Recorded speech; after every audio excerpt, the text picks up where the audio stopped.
성공 사례들도 물론 있습니다. 하지만 이 영상을 보고 계시는 분의 자녀가 그 성공 사례에 들어갈 거라고 아무도 장담할 수 없어요. 이 학원에 다니면 애가 경쟁심을 느껴가지고 공부하는 습관에 들어서 공부를 잘하는 아이가 된다? 그거는 성공 사례고 저는 사실 확신할 수 없다고 생각합니다. 하지만 확실한 건 뭐냐면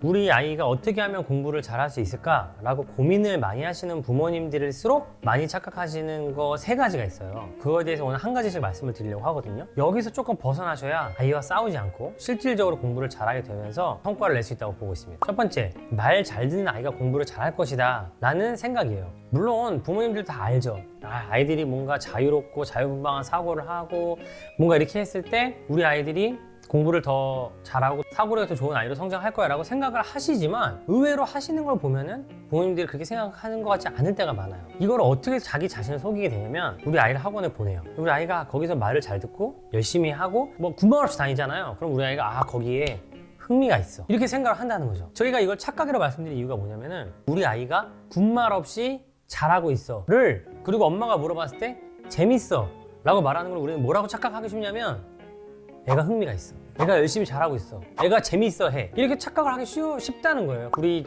둘째 아들 지훈이가 피아노를 최근에 엄청 열심히 다녀요. 자기 너무 재밌대요. 근데 얼마 전에 제 생일이라고 지훈이가 아빠 잠깐 그러더니 우리 집에 있는 피아노를 쳐주는 거예요. 그래서 너무 감동했거든요. 그런데 너무 못 쳐요. 지훈이는 피아노 학원이 실제로 재밌었을 거예요.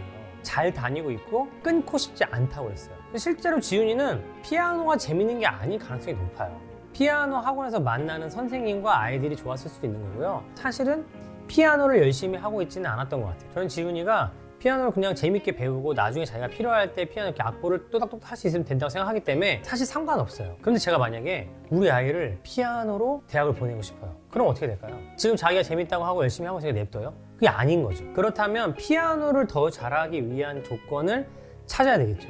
그리고 더 중요한 건 뭐냐면 지훈이가 피아노를 정말 재밌게 하고 있는지에 대해서 제가 먼저 물어봤어야 된다는 거죠. 그래서 잘 한번 생각을 해보셔야 돼요. 우리 아이가 말을 잘 듣는다는 게 정말 잘하고 있는 거냐, 적성에 맞고 있는 거고 정말 자기의 두뇌를 잘 활용하면서 사고력을 발달시키고 있는 것이냐에 대해서는 고민을 해보셔야 됩니다. 거꾸로 진짜로 공부에 흥미가 있고 재미가 있는 친구들은 와서 뭐가 마음에 안 들고 이건 쓸데없는 거 같고 이런 고민들을 오히려 계속 얘기할 거예요. 그럴 때 우리가 어떻게 반응할지 한번 생각을 해보셨으면 좋겠습니다. 두 번째는 뭐냐면은 잘하는 아이들 사이에 있으면 우리 아이가 더 열심히 하고 자극을 받을 것이다, 이런 바람이죠. 맞는 말입니다. 굉장히 일부의 아이들한테만 맞는 말이에요. 대부분의 아이들은 그렇지 않습니다. 근데 우리는 경쟁심 속에 아이들을 밀어 넣으려고 하죠. 왜 그럴까요? 그 안에 성공 사례들이 있기 때문인 거예요. 경쟁심을 느낀다는 건 뭐냐면은 이미 그쪽에 굉장한 흥미가 있고 거기에 대한 소질이 일부 있을 가능성이 높다는 거예요. 제가 오늘 축구 게임에서 골을 못 넣어도 전혀 아쉽거나 경쟁심을 느끼지 않아요. 저는 오늘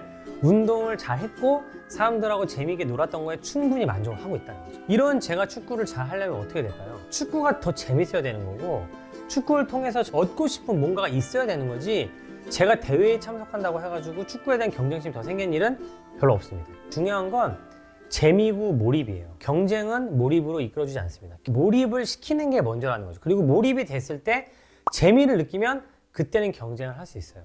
아이들이 공부하는 습관에 대해서 잘 생각해 보셨으면 좋겠고요. 세 번째 착각이 뭐냐면 초등학교 때부터 공부하는 습관을 잘 잡아놔야 중고등학교 때 공부를 잘한다 라는 착각인 거죠. 중요한 건 뭐냐면 공부하는 습관이라는 말의 정의가 있습니다. 제가 중학교 1학년 때부터 학원을 다녔거든요. 맨 앞에 앉은 아이들이 막 맨날 공부 열심히 해요. 걔네들은 제가 도저히 따라갈 수 없는 아이들처럼 보였어요. 저는 공부가 너무 재밌어요 라고 말하는 아이들이 있었거든요. 근데 그 친구들이 제가 서울대학교 가서 보니까 한 명도 없었어요. 다 그렇게까지 좋은 대학교를 못 갔다고 하더라고요. 저는 뭐라고 생각하냐면 중학교 때 그냥 낼 수 있는 최고의 퍼포먼스를 내는데 주력하는 아이들이라고 저는 생각을 해요. 물론 그 아이들이 그 안에서 깨달음을 얻어서 자기의 껍질을 계속 깨고 나오는 거였으면 얼마나 좋을까요?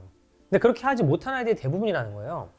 특히 사춘기를 겪으면서 그게 많이 깨질 우려가 높고요. 공부에 지치는 아이들도 있어요. 자기가 생각했을 때 생각한 것보다 성과가 나지 않았을 때 아이들이 지칠 수도 있다는 거죠. 그럼 어떻게 하라는 거야? 공부시키지 말자는 거야? 아니요. 저는 공부를 꾸준하게 계속 열심히 죽어라 시키는 게 아니라 초등학교 때 하루에 책상에 3시간, 4시간 앉을 수 있는 애들, 그 다음에 초등학교 때 학원에 앉아서 계속 수업을 들을 수 있는 아이들로 키우면 안 된다고 말씀을 드리는 거예요. 초등학교 때 반드시 길러줘야 되는 습관은 뭐냐면 한 문제에 집착하도록 도와주는 거예요. 2시간, 3시간 동안 한 문제를 집착하고 그게 그날 풀리지 않았을 때 다음날 생각할 수 있도록 길러주는 그 습관이 결국 아이들을 공부 잘하는 아이들로 만들어준다는 거죠. 그런데 생각보다 이게 쉽지 않아요. 왜? 한 문제에 2시간이나 3시간 동안 집중하도록 도와줄 수 있는 학원은 없거든요. 아마 그 학원은 망할 거예요.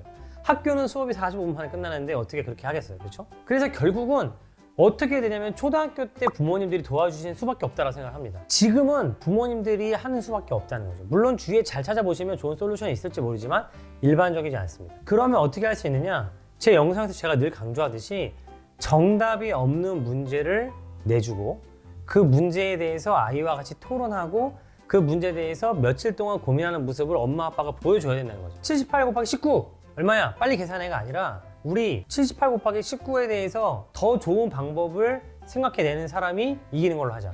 그런 경험들을 아이가 하도록 도와주는 게 아이들이 공부에 흥미를 붙이고 아이들이 생각하도록 도와주는 거라는 거죠. 성공 사례들도 물론 있습니다. 하지만 이 영상을 보고 계시는 분의 자녀가 그 성공 사례에 들어갈 거라고 아무도 장담할 수 없어요. 이 학원에 다니면 애가 경쟁심을 느껴가지고 공부하는 습관에 들어서 공부를 잘하는 아이가 된다? 그거는 성공 사례고 저는 확신할 수 없다고 생각합니다. 하지만 확실한 건 뭐냐면 생각할 줄 알고 문제에 집착하는 아이는 반드시 공부를 잘하게 된다라는 거죠. 여러분들 이거를 꼭 생각하셨으면 좋겠습니다. 때로는 우리가 너무 열심히 생각하기 때문에 본질을 못 보게 되는 경우도 있는 것 같아요. 아, 우리 아이가 정말 잘하고 있는 걸까? 고민하시다 보면 놓치는 것도 있는데 제가 정리하면 이 3가지 착각은 혹시 내가 그렇게 착각하고 있는 거 아닐까? 일부 아이들한테만 해당되는 건데 우리 아이도 그렇다 내가 믿고 있는 거 아닐까? 생각해 보셨으면 좋겠습니다. 첫 번째, 말 잘 듣고 군말 없이 따라오는 아이가 잘한다. 두 번째, 잘하는 아이들 속에 밀어 넣으면 우리 아이가 자극을 느끼고 더 열심히 할 것이다. 세 번째는 초등학교 때 공부한 습관 빡 잡아줘야 중고등학교 때도 애가 꾸준히 열심히 할 수 있을 것이다. 이게 우리 아이한테도 해당되는 케이스인지 아니면 일부 성공 사례인데 우리 아이도 그렇게 되기를 바라고 있는 건 아닌지 꼭 생각해 보셨으면 좋겠습니다.